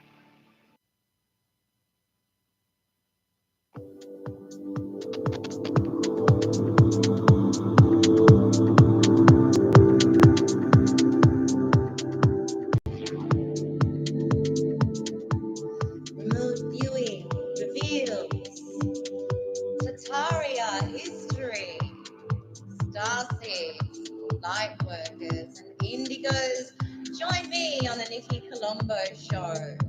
It's time to reclaim our true history, our true timelines, our cosmic heritage. And remember to be humble, for you are made of earth, and to be noble, for you are made of stone.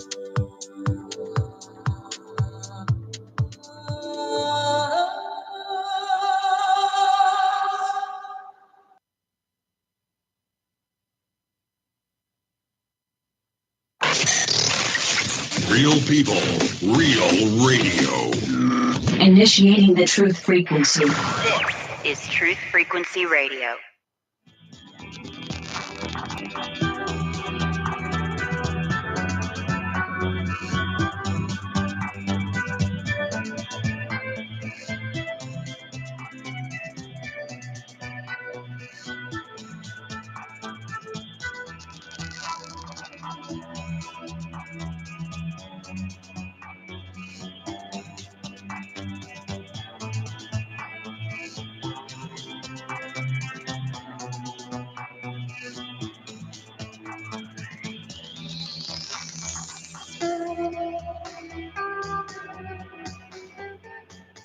Time to make the donuts. Ladies and gentlemen, Alex Jones here. You're listening to Iron Realm Media. I listen all the time, and it's the best truth show out there. Forget about the mainstream lying. Get your weekly dose of iron. Realm, that is. Stay woke, folks. And welcome back to the fourth and final segment of the Ironworks. Right here at truthfrequencyradio.com, tfrlive.com, YouTube, Facebook, Twitter, DLive, and of course, Rockfin. We are joined by our good friend Travis Findlay, The Plain Truth. They're on YouTube. Make sure you go head on over there, subscribe, hit the little bell notification so you see when he goes live and upload all of his new stuff, because he's always putting lots of good stuff and content out there. Thank you very much. Glad to have you on, Trav. While Travis is here, I'd like to get his testimony on this too. But in 2 weeks, just 13 days away, 14, counting that day.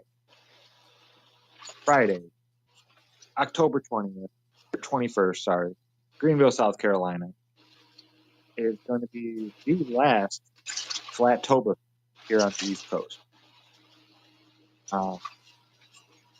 Pretty sure Travis has been to every one of them.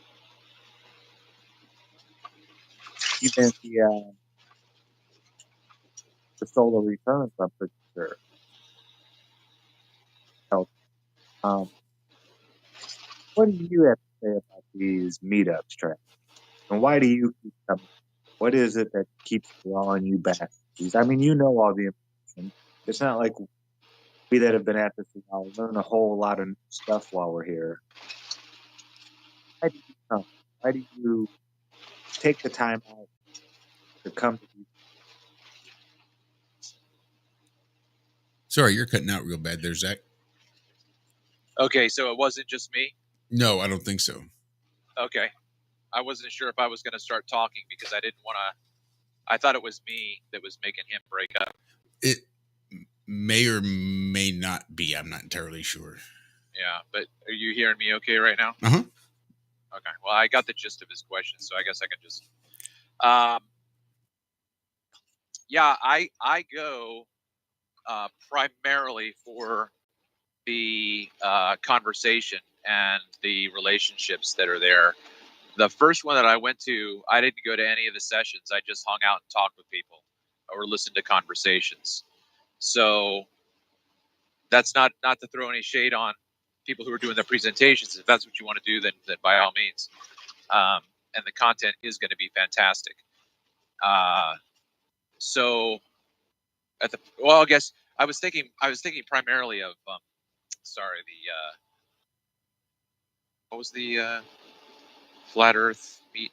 What was the stuff that we were doing back in Denver and Dallas? What was that called? Flat Earth Convention? FEIC? International Conference. Oh, yeah. So I was mixing up those two events, but it's still the same thing. I go for the relationships and for the conversations, and if there is something that does pique my interest, with if Zach and Cammy are going to make a presentation, I'm definitely listening for sure. But I guess that's just basically it. So if anybody out there who's listening right now, if you're going to be there, make sure you come up and say hi, so that if I only know you by your YouTube handle, we can say hi and become acquainted.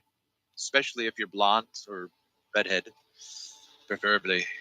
I'll stop. Or brunette. So if you're blonde, redhead, or brunette, then head on over to C-Trav. Anyway, so we were talking about the moon's craters and whatnot, but yeah, that seems interesting that they're trying to give you an excuse for why it looks like a geyser, right? Uh-huh. I can't believe they're saying that it's because of impacts that happened on the other side of the Earth. Right. Side of the moon. Yeah. Yeah, that's just geez, oh Pete's. I wonder if that made the moon ring like a bell. Well, they say all these things took place so long ago, and we're just it's cool now. Right now, I mean, it could happen anytime again. So be scared. Give us lots of money. Well, not only that, but you got to think about the fact that they start telling us when we're fucking 4 or 5 years old. Like, what are we going to do? There's no way you're going to have any intellectual defense to call into question what you're being told. Well, no, and you're so trusting at that age too. It's an adult telling you. Why would they lie to you? Yeah. Yep. And no, your mom's not lying. No, Mrs. Smith isn't lying. No, they were taught a lie, and they're just perpetuating it unknowingly. Yeah. It's genius, absolute genius. Get them while they're young.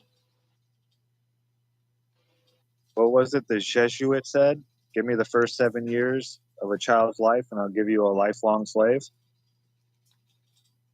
Yeah, they know how to program us. If and even at different levels, it's not like they have to actually be there anymore. Now they have a television in every house where they get to program their, propaganda onto the children. It's like 24/7. Doesn't matter where these children go anymore. They're seeing something out there that's meant for them to be seen to steer their mind in a certain direction. Always flooded. That's why I say nature is so important, especially for children. Children should be out there just in awe and wonder of nature. The whole, I used to love catching bullfrogs when I was young, getting down in the mud and playing with the rocks and, all that kind of stuff. Children should do that. Yeah, like, oh, that's a great walking axle. No TV for the first 7+ years. But yeah, they should get the actual world before they start learning.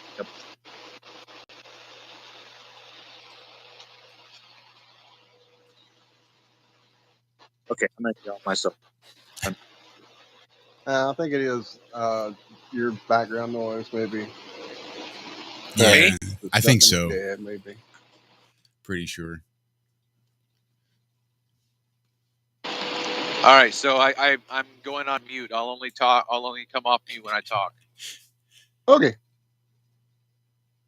Big shout out to Forever Love 774. Now that I think I've endured my stress for the year, all crammed up into this first week of being 45, feel free to spread the love and the positive healing thoughts around to the other folks that could use them. And I'm sure they're out there. Hey, did I tell you my other aha moment? I don't think so.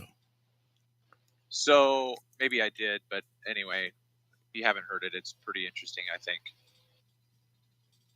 Clouds are shadowed from below the same way they're lit up, quote unquote, from below. So if you go out and it's a cloudy day, you got a lot of nice fluffy white nimbus clouds. You will see, depending on where the sun is, you'll see a shadow within that cloud, depending on the position of the sun. If the cloud is directly underneath the sun, then we can actually say the sun is shadowing the cloud from below, because that's where the shadow is. But if that cloud were to stay there all day and the sun keeps moving, then the shadow is going to change. It's going to follow the sun. So all you have to do is go out and just look at every single one of these clouds whose orientation to the sun is going to give you a different presentation of fluffy whiteness. If the cloud is thin enough, it's not going to have a shadow because the light's going to penetrate it. If the cloud is thick, then the perimeter is going to be fluffy white, and you're going to have a shadow in the middle. So you have to understand that the sun is penetrating the cloud, right? The light is penetrating. That's why it's lit up. So when you get to later in the day, you're going to have a mixture of certain clouds that are quote unquote lit from below and some that aren't. The ones that aren't are too thick for the light to penetrate. The ones that are lit up from below, quote unquote, it's not being lit up from below because sometimes the sun is still too high in the sky to be setting, but the clouds still have a bottom layer that's being lit up. So the sun is just simply going away from you, and when it gets to the right angle, the light is just going to simply cut through the cloud at that angle. And when it's dark above that angle, it's because the cloud's too thick for the light to get through. I'll be here all day. Yeah, I'm feeling you. I like it. Dude, that was some of my early stuff, was just constant looking at clouds and the way the sun played off of them and different effects of shadows and angles and the impossibility of any of that ever happening from 93 friggin' million miles away, and trying to show that to other people. And they're just oblivious to anything I'm trying to point out, And I mean, I was an artist. I know about perspective, thickness of things and luminescence and light sources and all those things. And I'm trying to point this out, and they're just like oblivious to it. They're just totally like, no, I don't get it. And so then they're like, well, then that whole question started coming up. Well, how can the sun shine under the clouds if blah, blah, blah, blah, blah? And yeah, I really like that answer. I like that. So do I. I've got some crazy shadow cloud interplay photographs somewhere on a hard drive that would take me an hour to find. If I can find a good one, I'll use it as the show picture today for everybody. Oh, hey, listen, I just got a memory since you talked about art. Well, everybody needs to watch this movie, okay? You have to watch this cussing, smurfing movie. At Eternity's Gate. It sounds so familiar. It is a movie about Vincent van Gogh with Willem Dafoe. Absolutely. And Oscar Isaacs. But there is a trick of the camera in the fucking movie, man, that I didn't understand until this week. And I just got shivers when I said it because it's just so subtle.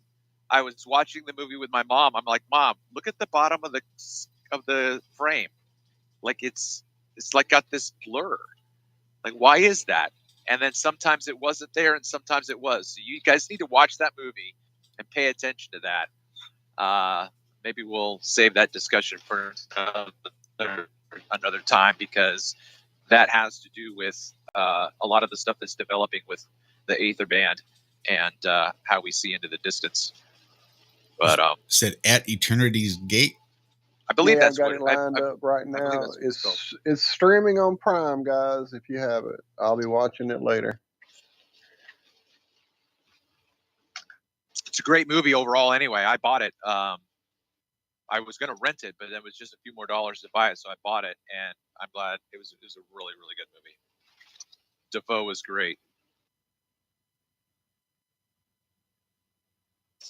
So, Walt, what's your explanation for how we see in perspective?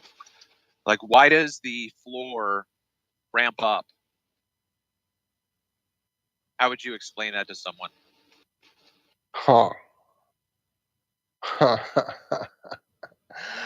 I'll tell you, that's one that I still struggle with, trying to understand, wrap my head around, and grasp with.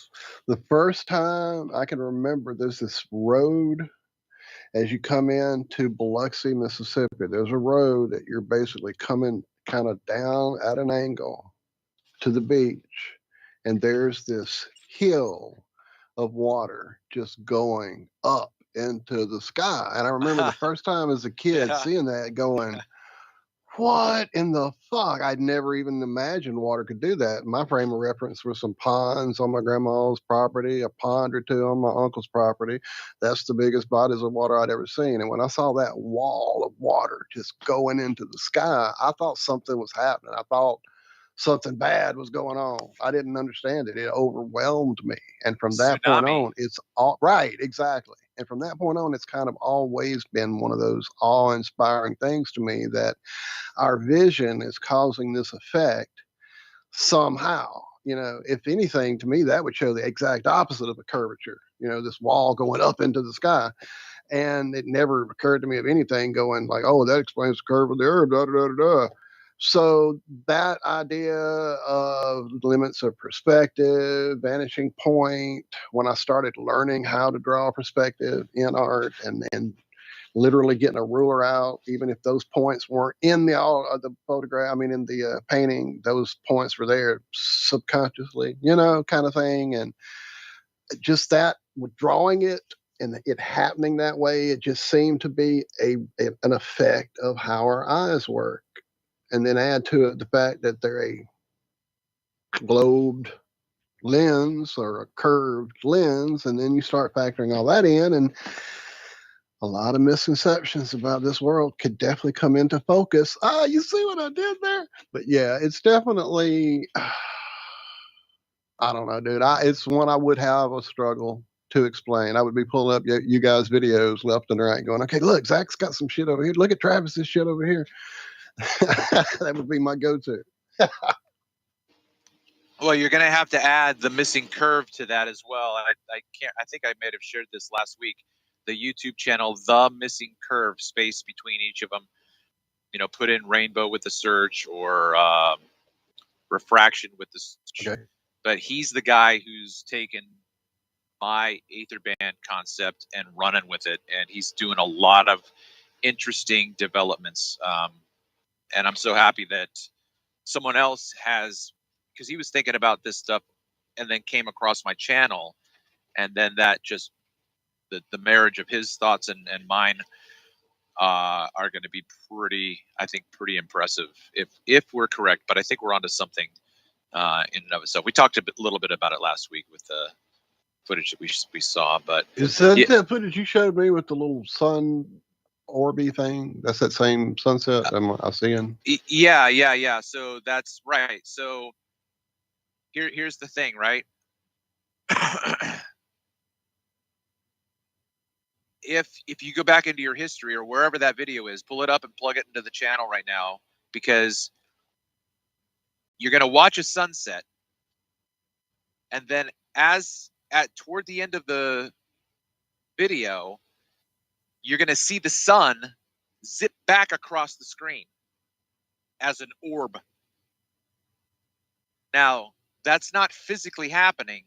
It's a different channel. Sorry. I had to go find it. It is a different channel where that Well, one was. the source. But I'm sure his channel would have it. So yeah, right. Yes, it will, and he's gonna have arrows to the position of where the sun is. So you are going to see the sun. oh yeah, by the way, radio people enjoying this video with us is going to be difficult if you're not on YouTube with us. But hey, come hang out with us over there on the Iron Realm Media YouTube channel. It's awesome. Boy, I'm trying to multitask and failing epically. There's the share button.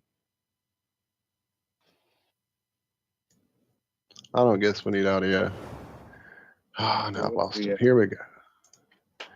What you're seeing on this video, radio people, is a sunset that has been time-lapsed.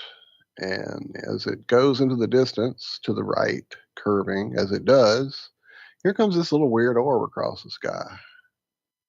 And so we wondered, oh, let me go back. We wondered if I'm not playing that video. Damn it, I hate YouTube these days. It goes too fast. We wondered if it was a sun, like lens flare. Sorry, my brain's broken. It didn't seem to be a lens flare, but it does seem to be, I don't know, pretty coincidental with the sunset. Anyway, I'll send you guys that link.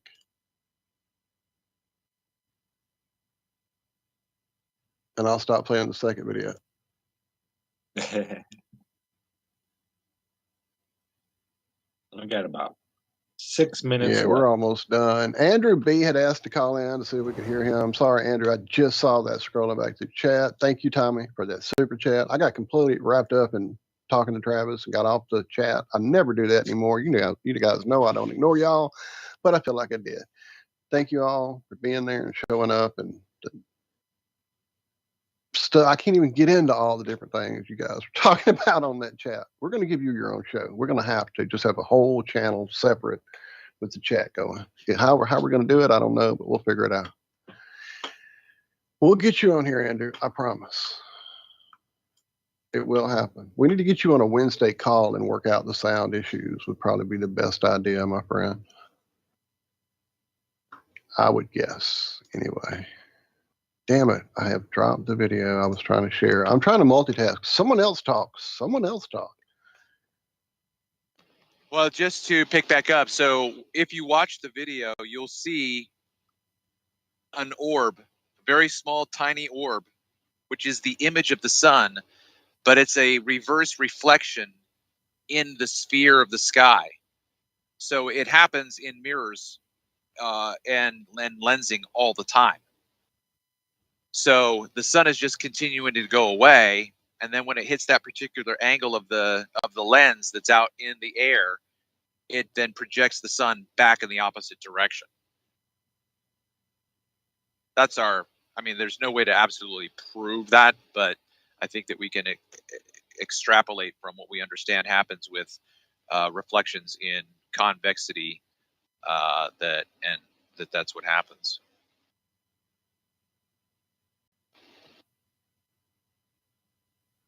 Yeah, I'd like to see some more of that. I did a lot on the sun, and it drove me nuts trying to figure out what it is, what it's doing, how it does it. But yeah, I love this kind of stuff. I don't get wrapped up in it anymore, but I love just thinking about it for a little bit. So Zach, you weren't here last week, so I'll say what I did because I talked about Ian's channel last week. Get a pint glass and fill it to overflowing, and then stop so that you've got that nice little surface tension, right? And then get your flashlight from your phone and put it over the top so that you'll create a little sun. And then move your phone away over the pint glass. So you're moving your phone. Your phone is now going to be the phone is now going to be over the table, but the sun that your light is going to get caught in the meniscus and it's going to stay there. And so somehow that's an aspect of our, I think, experience of the horizon, where the sun is going down at that spot, and is part of the reason why we see the sun in different presentations with I don't know, man. But I have one video that's really interesting. I'll be finished real quick. One sunset video where the sun is going down. The ether band is below the sun. You can clearly see the ocean, and then there's this different band, and then the sun. Well, about 3/4 of the way of the sun's setting, a reflection starts to show up below the sun. It wasn't there before, and it starts to grow and grow, not in depth, but in width. So it becomes the same width as the sun. And then the sun is gone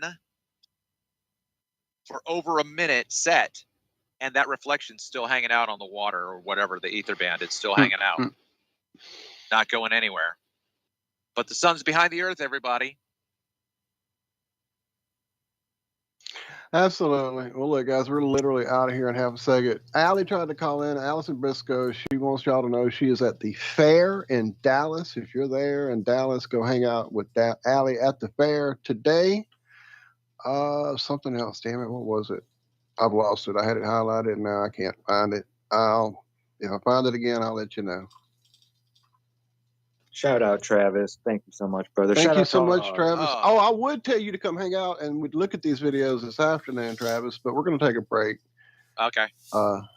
Josh Yeah, has been I've had quite the week, and I think we all just need a break. We didn't have a guest really lined up, and so we're just going to call an audible on today's afternoon show and take us all a little afternoon off and spend some time with our loved ones. Awesome. Yeah, I wasn't even sure I was going to do this morning show. I was going to wait to see how I felt when I woke up. And surprisingly, love y'all. I'm just a little better. Not any tighter or more sore than I was last night when I went to bed. But thank God for heating pads. And thank God for the healing vibes from all you lovely folks in chat tuning in across the plane. Much love, much appreciation. And because we won't be here tonight, we will see you right back here next week on Tuesday morning, 4 a.m. Central to 6 a.m. Central Time. The Ironworx, truthfrequencyradio.com, TFRlive.com. We love you. Be good. Be well. Bye-bye.